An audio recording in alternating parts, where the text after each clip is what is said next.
Emir aç şu kapıyı. Beni affet, ben seni çok seviyorum.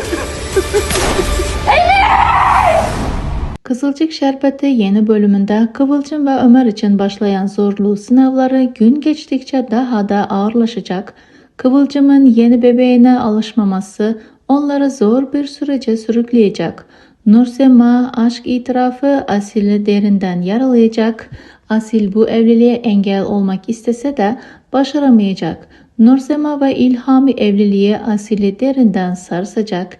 Elif Asil'le yakınlık kurmak istese de Asil Elif'le arasına mesafe koyacak. Öte yandan Ülve ve Asude arasında başlayan yakınlık adım adım evliliğe doğru ilerleyecek. Önümüzdeki bölümlere doğru Abdullah ve Salkım'ın da araları bozulacak.